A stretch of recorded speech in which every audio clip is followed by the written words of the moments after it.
America will be safe again. I'm coming for you. The United States of Homelander has officially begun. A lot went down in the last 30 minutes of this episode, and we're about to go in like shapeshifters 2 fingers into Hughie's butt. Okay, a little bit too far, as it is time to break down the final episode of season 4 of The Boys. Spoilers ahead. We open this finale with VNN today breaking the news that after A-Train's betrayal, his long-awaited film has been canceled. Now, even though it's been completely finished, as we get this Batgirl reference, though it's completely finished. We just realized we'd make more from the write-off. Followed by the new VOD PSA, All Lives Matter. As everyone is awaiting this historical date of January 6th, as voting for the president has its complications after Singer's soup agenda has made things difficult. Speaking of difficult, we see the pressures on Frenchie to get the virus out before Newman is one head pop away from becoming president. Now, before it all hits the fan, let's break down the finale side plots, as we'll start with Hughie, who's also feeling the pressure from MM to ID the shapeshifter, which, speaking of, we see that they're distracting Hughie by proposing to him, which forces him to give them the ring that his mother gave him a couple episodes ago, as we watch them propose to one another. Now, after celebration sex, we see the shapeshifters in need of a recharge as their skin's starting to peel off, as they make up some excuse to leave. Now, you'll notice that Hughie is starting to get a sense that something may be off about his future wife. Now, after his latest fall, we find Butcher in a hospital bed. As it's only a matter of time before he kicks the bucket, we see Joe offering to help him and giving him a new fresh start with his new super cancer tumors, as all Butcher has to do is just hand the keys over to him and let Joe fully take control. As we see the plan between Butcher and Mallory starting to take place as she arrives because they got some work to do. As Homelander finds the picture that Butcher gave Ryan, we see him snap. Ryan walks in to see the aftermath after his father was pissed off with what he found. We see Homelander instructing Ryan to come to him. As we see, Ryan is clearly a little bit afraid, but he's not afraid enough to leave the situation, as he ultimately does leave the room. And I gotta be honest with you all, the tease this whole season between them has become very frustrating, but we'll talk about them a little bit more in depth a little bit later in this breakdown. Now, switching gears and talking about the conversation between Shapeshifter and Annie, we see that the Shapeshifter gets their recharge, as it does confirm my theory that not only can they take a person's identity, but they can also take their memories and most likely the soup's powers as well. As they tell Annie they won't be killing her mom, and they share with them the news of the recent engagement. As we watch the shapeshifter basking in their glory, they share with them the first time that they actually shifted, and tells Annie how everyone they've ever turned into always thinks you're the heroes of your own story. I mean, look at you. You're more moral and good and honest. As Annie pushes back, but the shapeshifter reminds her of her recent lack of confidence is the reason behind her not being able to use her powers. As the shapeshifter may have explained why Annie was the one chosen to take their form, because as they put it, she was the one that was supposed to take out Vic, so that kind of explains why they chose Annie, as she's going to be now blamed for the assassination. Now, I'm not gonna lie, I haven't been the biggest fan of Annie's subplot this season because it kind of feels recycled from previous seasons, but I gotta say, this version of her being a villain kind of fits pretty perfectly. Like, she naturally fits into this role, and I thought Erin was phenomenal in this episode. As we watch Hughie giving Butcher a call to check in on him, we see Butcher shares with him this very personal story about him and his brother Lenny. As Hughie wants Butcher to fight, but Butcher wants him to do him one last favor, as he tells him, "Tell the boys I'm sorry." Man, was someone cutting up some onions in this scene? Like, as I'll talk about later, the Butcher last moments trying to fight for the good and evil has been one of the more better plots this season for me personally. As we cut to Homelander and Firecracker getting ready to go live on VOD News with Vic, we see Firecracker pressing Vic about Singer's new soups laws, as Homelander tunes out and drops a real truth bomb. As he interrupts Vic and forces her to tell the truth, Vic plays coy at first, which makes Homelander call her out as a soup on live television, as she immediately denies the allegations, but the cherry on top is when he lasers her to prove his point. Now, I could be reading this wrong, but Vic turning her eyes on, was that because she was trying to shield herself from the blast of Homelander, or was she trying to pop his head, but she realizes that it was impossible to work on him? As Vic confronts Homelander, she tells him, I worked my whole life to keep that secret. Well, secrets rot your soul. If you're unburdened, you should thank me. Vic points out the holes in Homelander's master plan, but as he puts it, new world, new rules. As Homelander tells her to suck it up and get on board, as he walks away, she tells him, You'll have to arrest half your company, half the country. You think I didn't think of that? Of course I thought of that. Which actually sets his next plan in motion, which is to have Ashley gather everyone in Vought's payroll who's ever had anything against him or the Seven. Now, despite the recent outing of Newman, we see that Newman and Singer election gets certified as we see the tensions at an all-time high. Now, the virus still isn't ready yet, so we see MM telling Hughie to get the dirt on Newman as we see Hughie finds out that all that dirt's been taken away, as MM pulls a Hail Mary and he takes Kimiko with him, and it's time to play some defense. As we watch a new president speaks, Victoria Newman becomes vice president. It will be over my dead body. As Mallory and Butcher watch this announcement, their plan is starting to take place as Ryan finally arrives. Butcher tells Ryan that he has to leave with Mallory and promises that Homelander won't find him. Now, Ryan admits that he likes parts of staying with Vought as Mallory is about to tell him the truth about her father, but Butcher stops her and reminds Ryan the last request that his mother made to him, which was keeping Ryan safe. It seems like the reverse psychology is working so far as Ryan wants to stay and play a game of Connect 4 with Billy. Now, back with the Seven, we see Ashley has the list that Homelander requested. As Homelander tells the Seven about the assassination and what's to follow after, which is going to be a bunch of chaos which they know is coming, as his plan is to have every soup on Vought's payroll to defend Vic. Now that Homelander has that list and he gives it all to the Seven, he wants them to take care of killing everyone on the list that Ashley gave them, which, speaking of Ashley, we see the Deep brings up that shouldn't she be #1 on the list, as we see Homelander agrees and Ashley hears this outside. Now, in a panic, we watch Ashley runs into Homelander's penthouse and takes Compound V, and she becomes a soup to protect herself from the Seven. As we watch her transformation after taking the V, we see that her brain begins to grow. Now, based on my theory I shared with you all weeks ago when we saw Hughie Sr. taking the Compound V and we saw that his power stemmed from his emotions at that moment, it makes me wonder what powers will Ashley have now. Like, we know that she's been smart enough to make it this far to survive the Seven, so will the next time we see her, will she look something like this? Let me know in the comments what you all think about Ashley taking the Compound V and where she's headed next. Is she going to meet up with A-Train? Is she going to go back to Florence? Let me know what you all hope to see in Ashley in the final season, but more importantly, what power will she have next time we see her? Now that the stage is set, let's break down the second half of this finale, which was way better than the first in my personal opinion. Now, underneath the Pentagon, we see MM taking charge as the team is prepped to protect the president, but little do they know, the shapeshifter is right there with them. Now, not to toot my own horn, but like I said in my last breakdown, the line from the shapeshifter about being hot comes full circle as they say they're hot in this moment, and this is where Hughie remembers that exact line as he realizes that this isn't Annie. Now, speaking of the real Annie, meanwhile, we see that Annie manages to escape by ripping off her chains. Now, Hughie tells MM about Shapeshifter's presence, and again, I'm loving the performance by Erin, who is able to read the room and realizes that they've been made. As we finally get some action 30 minutes into this finale, we see the Shapeshifter takes out both Hughie and MM, leaving them to go against Kimiko. Now, I gotta highlight some of these kills before we get to the fight between them and Kimiko. The kill when we saw the shapeshifter throwing the guard into that railing or that safe and breaking their back.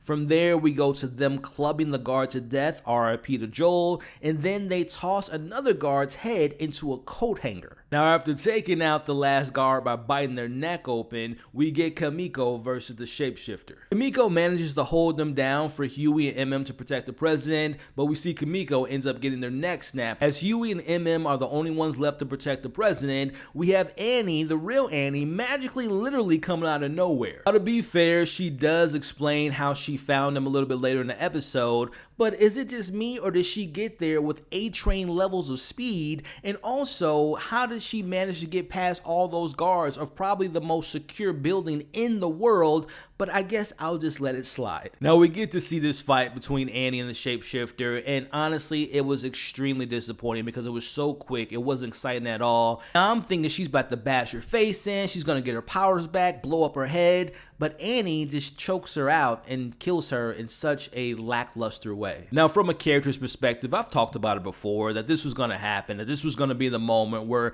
Annie physically and metaphorically has to kill some type of version of herself to get her confidence and her powers back, which we see later in the episode. Now, on a positive note, while I thought the execution was clunky as hell, I did enjoy seeing the evil version of Annie within this episode. Now, we see Vic calling Homelander and asks to speak to Sage, which triggers Homelander, and he tells her, If you stray even an inch off that path, I will make sure Zoe knows nothing but pain for the rest of her life, and I will send you a piece of her every year for the rest of yours. There is no fail. Now, this being the moment that Vicky realizes this is her last straw with Homelander, as she just has to get out to protect herself and her daughter Zoe. Which, by the way, I don't want to forget to bring this up. Where the hell was Stan during this whole finale? Like, was he hiding somewhere? I would assume he's going to play a big part into season 5, especially after what happens to his granddaughter and also his kind of pseudo daughter in Vic. But let me know if you all were slightly disappointed to not see Stan in this finale. Now, back with the boys, we see Annie gets patched up and she has the big talk with Hughie. Clearly, she's upset, which to me is kind of crazy. Like, literally, this was someone that looked identical to you, but I get it. She is upset about Hughie not only having the engagement to this shapeshifter, but she also learned that they slept together. But Hughie tells her that he ultimately realized it wasn't Annie by all the little things he tells her, but she's still kind of upset at the moment as we see Hughie gets a call from Vic. Now, as the last scene highlighted, she doesn't want to work with Homelander anymore, as her and Hughie have a little bit of a back and forth in the conversation over the phone, as we actually learn this conversation that she was very much aware of their plan of killing her, which confirms that the one-legged Samir was okay. Now, we see how much Vic trusts Hughie as she wants him to get Zoe, and we see that she tells him that he's the only person that she trusts in the entire world. I'll speak to this a little bit more in depth when we get to the character breakdown in this video, but the moment that Vic has right now was bound to happen, but to me it just felt so rushed in its conclusion and it was just poorly executed. Again, we'll talk about it more in depth, but let me know if you all were surprised by this moment of Vic going to Hughie, or like me, did you all just see this a mile away? As we watch Hughie discussing letting Vic in, we see that he speaks his mind to the rest of the boys. Now, y'all know how I feel about Hughie, but I gotta say, that was one pretty damn good line that he delivered to the boys. If we're ever gonna win against monsters, I think we need to start acting human. As they do agree to bring Vic in, we see MM brings up that it did work out with A-Train and the same could probably happen with Vic, but if things go south, they do have a plan to take her out. Now, this whole scene here is all about forgiveness, as we see Annie basically forgiving Hughie and wants him to take a test, meaning that they're going to still be together. We also see Frenchie and Kimiko talking about the plan to let Vic in and how this plays into their redemption plan of forgiveness as well. And oh yeah, speaking of Frenchie and Kimiko, their whole love plot is back on as we see them kiss, which just makes me so upset that we spent so much time, so much wasted time with the Colin plot if they were going to basically end up together anyway. Now, back at Vought, we see the Seven following the orders of Homelander as they take out the employees on the hit list. We see Firecracker shoots a guy, we see the Deep kills a guy by punching him in the face, and we ultimately see that Noir kills the other Ashley as he gets his murder boner. As his journey to become the Black Noir continues. Now, back with Butcher, Mallory, and Ryan, we see Mallory telling Ryan the truth about his father, Homelander, as she spills the beans about the assassination plan, but also she tells him about Flight 37. Now, Ryan doesn't believe anything that Mallory is telling him until she tells him about the truth about what Homelander did to his mom. Now that the cat's out of the bag, as they tell him about their ultimate plan, which is to have Ryan be trained to kill his own father in Homelander. Now, Ryan wants to take a moment to take all this in and wants to take a moment outside, but unfortunately, we see that they apply the pressure on him as Ryan realizes that this whole area is secured and meant to hold a soup as powerful as he is, and if he doesn't agree, they're going to lock him in. Now, in the last-ditch effort, we see Mallory brings up her grandkids and how Ryan has basically helped her through her grief of loss of losing her grandkids, and basically, he's become family to her. But again, Ryan doesn't want to hear that. He just wants to take a moment for himself, but we watch as Mallory begins to back away and she's about to press the button to lock them in. Unfortunately for her, we see that Ryan pushes her so hard, very similar to what he did to stuntman Quaid as he kills Mallory and leaves. Which is the moment that Joe's been waiting for and what he's been telling him this whole season, as we see Butcher is now allowing Joe to take full control. As we end this episode, we head into the meeting with Vic, and the plan right now is pretty simple, as Vought and Homelander is what she agreed to do to help the boys to take them out, but unfortunately, Daddy's home. Looking like he's been brought back to the dead, we see Butcher calls off this deal as Hughie wants him to trust him like he did with his younger brother Lenny, but unfortunately that was the old Butcher and in with the new Butcher as we see him pushing Hughie aside and he knocks out Zoe. He lifts up Vic in the air and wraps his murderous arm tentacles around her and rips Vic apart. And this honestly kind of pisses me off because I'm such a big fan of Vic and I feel like she was so wasted this season. Skip all the Kimiko, Frenchie, Hughie, dad, mom crap, the Annie crap. We should have gotten so many more scenes with Vic and dealing with the whole thing of her being this soup who doesn't want to get outed, her giving her daughter the V to protect herself, her letting her dad or pseudo dad out and stand. Like, there could have been so many more things to explore with Vic. I feel like she was just wasted and I hate that they killed her off, but that's just me. Let me know what you all think about this final moment with Vic. Did she deserve this moment, or did you all, like me, want her to have more to do in the final season? Now the boys are ready to die, but they let Butcher take the virus as he leaves and smiles and tells the boys, Oh, by the way, you're all fucking welcome. Leaving us with the potential setup of the final season with the boys versus Homelander and Vought and now Butcher. As the news is out about Vic's death, we see that Homelander is yet again broken as his plans have completely went to shit as we see Sage walks in to celebrate. As she tells him, yes, there were a few screwballs, but seamlessly this was all a part of her grand plan. As we also see the news breaking that the president was behind Vic's death and they also associate the boys with helping him, which was recorded by the shapeshifter. Now with Singer arrested, this leaves the president's seat wide open for House Calhoun. Once they invoke the 25th, he's next in line to be president. He'd like to pledge his allegiance to you. As Sage tells Homelander that she kept her end of the promise and that she's got his back, and the reason she did all this is because she wanted to see if she could do it, which she did obviously, as she thanks him and leaves with her notebook and tells Homelander, You know, next time, listen to me. Next time? Hells yeah, blonde ambition. Love for phase 2. As the United States of Homelander has begun, we see the end of this episode showing the members of the boys going their separate ways into hiding. As Homelander sends his armies of soups after them and tells the people of America, America will be safe again. Today, a new age of superheroes begins. As one by one, we see the boys getting taken in. But first, we see Firecracker still the host of the Truth Bomb and seems to be okay with her health as we watch Zoe gets taken into the Red River. Now, starting with Annie and Hughie, we see that Annie finally got her powers back, which is perfect timing because as they're driving on the road, we see this boat being thrown in the middle of the road as Hughie gets taken away from Annie, and we finally get the return of Sydney, who we haven't seen since back in season 2. As Annie's choosing to fight to live another day, we see that she finally is able to take flight as she's been practicing to do that this whole season as she flies in the sky and manages to escape. As we see Frenchie and Kimiko attempt to abort a ship, but they're attacked by Kate and Sam as they get separated as well, but we also see in this moment Kimiko speaks and screams out to Frenchie for the first time this entire show as we see Frenchie's under the control of Kate. I'm not gonna lie, for a second there I thought that Kate was gonna maybe have Frenchie like unalive himself. Again, I wasn't the biggest fan of Frenchie this season, but I'm glad to see that he will continue on the next season and see where it goes. But honestly, if they would have had Kate kill him right then and there, that would have been pretty dark. Meanwhile, we see MM's in the bathroom and he was probably most likely headed to his family as he gets knocked out by the same soup from Herogasm. As our last shot of season 4 shows Butcher on the roll with Joe in the back seat as he's got the virus headed to make things right, or at least right in his own head, by killing Homelander. Not quite done yet with this episode. We get a mid-credit scene which shows Calhoun takes Homelander to who I think Sage may have been talking about last week when she mentioned that he's not able to defeat that one person, and it seems to be that one person she was referring to is Soldier Boy, who's still on ice. As we watch, Homelander stands over and looks down at his dad as we see this look of confusion on Homelander's face, and it's all in his eyes. Now the question is,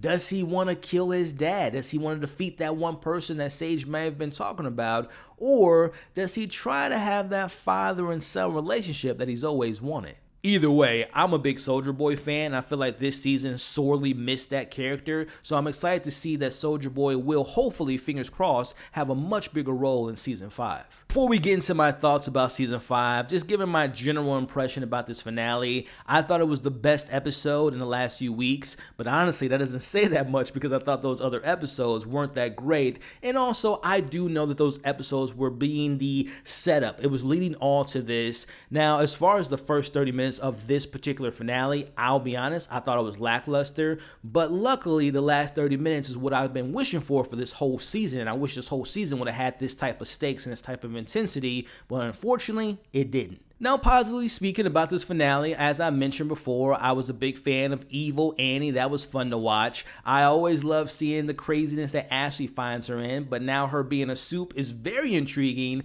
and also seeing Vic getting ripped in half by the evil butcher, and the last 5 minutes of the boys being taken in by Kate and Sam was great to see. But putting that aside, I'll be honest, this last episode is an example of how this whole season just felt like one giant setup for the 5th and final season of The Boys. I look at all the themes and the character arcs this season, and I can't help but to find just a few that served this particular season and wasn't just filler to waiting for the final season of this show. I think of characters like Hughie getting his mom back in his life just to lose his dad and all the terrible stuff we saw him go through, but it didn't have a payoff in this particular season. I mean, on a lesser degree, you could say the same thing about Annie, who was going through her identity crisis, which I felt was undercooked, and her having this whole bizarro self that she had to take out, again, just felt underwhelming for me personally. Now, I've said it before, I'm a big fan of MM, that's my boy, but his plot, what exactly was it? Like, they bring up the whole daughter thing and the whole stepdad thing, but they take that out in the first episode, so what was MM's point? Like, yes, he was in charge for most of the season, but then he gave it back to Butcher, then Butcher gave it back to him. Again, I just feel like the show forgotten what to do with MM this season. Now, I've already spoke on Frenchie and Kimiko in this episode and previous episodes, but y'all already know how I feel. Their whole plots was just a waste of time. And don't even get me started on Sage Master Plan, which was just so underwritten in my opinion. The deep and noir in their bromance was just kind of throwaway. It was just meant for like levity and comedy of the show.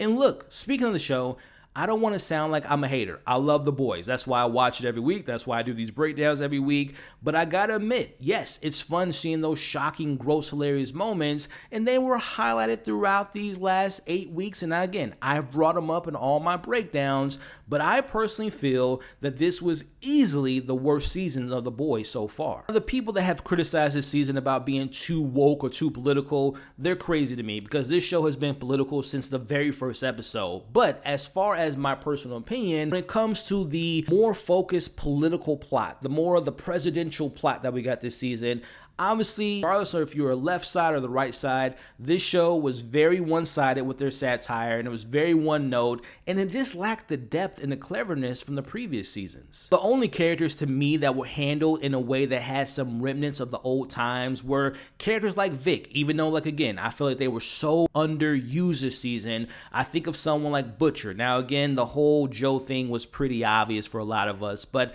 I did like what we got from Butcher, and even though Homelander is the worst person in the world, he's my favorite villain on TV, as I've said many times, but there's even moments that I think about Homelander and how I kind of feel disappointed, because as I said a couple weeks ago, the whole 4th episode, I want to say, when he had his whole reborn of like removing his humanity, what was the point of that episode? Because as we saw as the following episodes, he was pretty much the same Homelander. He was forgiving people. He was letting people kind of take advantage of him in a sense. So that whole 4th episode just kind of fell on deaf ears to me personally. I will give some love to A-Train and his redemption arc this season. I'm kind of torn on Ryan because, yes, I like where they send the character and how they set him up at the end of this episode, which kind of opens the door for that satisfying fight with his dad or Butcher or his granddad and Soldier Boy.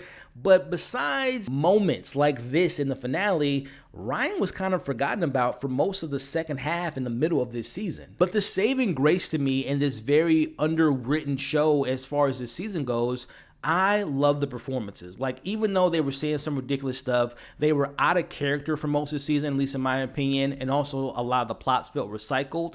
I love these actors, and I think they do such a great job. I know Antony Starr gets most of the praise, but across the board to me, all these actors do great in their roles, even if their characters aren't written the same like they used to be. Now, those are my thoughts about the finale and also just the season as a whole, which leads me into everything we know so far about the last and final season of The Boys. Now, first and foremost, you can find the article that I'm going to highlight in the description of this video, but let's talk about when we can expect the 5th season. Now, according to the creator, Eric Kripke, he talked about that the 5th 5th season is currently now being written as when this story was released, and they plan to shoot the 5th and final season with 8 episodes, and it's going to start in November of this year and go through the mid of 2025, which most likely puts the return of the 5th and final season at the earliest, at the very end. I'm talking about like December 31st of 2025 at the earliest, but most likely to finish the visual effects, to get any cameos they want to have on board and all the actors on board. I could see the return happening around the same time that we got the start of this 4th season, and it'll probably be out by the spring or end of the summer of 2026. Now, as far as the story goes with this 5th and final season, again, the creator talked about that Butcher and Homelander and these two planets clashing together is the central plot. That particular story will come to an end in the 5th and final season, so there won't be like this big cliffhanger, at least they say that now, but the idea is to have Butcher and Homelander finally go toe-to-toe. Now, with the end of The Boys being in season 5, the door is still open for more seasons of Gen V, and also the spinoff of The Boys is going to take place in Mexico. Now, honestly, I'm glad The Boys will be ending in season 5 because I felt like this season in particular, like I said earlier, has felt like recycled material, and we've seen these storylines and plots before, and it's kind of losing its steam and momentum. But I'm not going to lie, I am super excited for more seasons of Gen V because I'm such a big fan of that show, and I'm really excited to see what's going to happen with our crew and where they are, where they're locked up in. And I would imagine most of the Gen V cast will probably be involved with the 5th and final season, and more than likely will be teaming up with The Boys to take out again Butcher and Homelander and Vought. Now, there hasn't been a ton of details about the Mexico series, but I'm curious to see what that has to do. Like, I'm very curious to know if this spinoff is going to be after Gen V season 2 to kind of make a filler season before they finish The Boys season 5, or will we have to wait to Gen V season 2, which I believe will be coming out next year. Then we have The Boys 5th and final season, and then we get the spinoff, and the spinoff will be based on the aftermath of what happens with Gen V season 2 and what happens with The Boys season 5. So I'm going to wrap up this video by saying this: season 5 has the opportunity to correct what I thought were the wrongs in season 4 and go back to the good writing, not worried about all these setups and these half-baked ideas. Just go balls to the wall. For example, we got Ashley, who's now a soup, who can maybe team up with A-Train, who they might actually get members from Gen V to help find the Boys who was taken by Homelander's army. And again, we get these final showdowns with all these big characters, but the big one that I think we're all been waiting for, and I'm excited to see, which again would be Butcher, Ryan, Homelander, and most likely now Soldier Boy. Alright, after me going on and on and on, it is your turn to let me know your thoughts on this finale, but also share your overall thoughts of this season in general. And of course, I want to know your thoughts and your theories or predictions of what's to come in the next and final season of The Boys, but also what do you hope to see in Gen V, and also whatever this Mexico spinoff is going to be as well. Before calling it a wrap, I want to take the time to thank you all for anyone that's been watching either one video or if you watch all of my breakdowns for the last 8 weeks. I can't thank you enough. Keep an eye out for a video I'm going to be making that's going to be combining all the breakdowns into this one giant recap. Again, thank you all for the continued support. Check out my playlist of all my Boys coverage. You all have been awesome. Stay safe, and I'll catch you all on the next breakdown.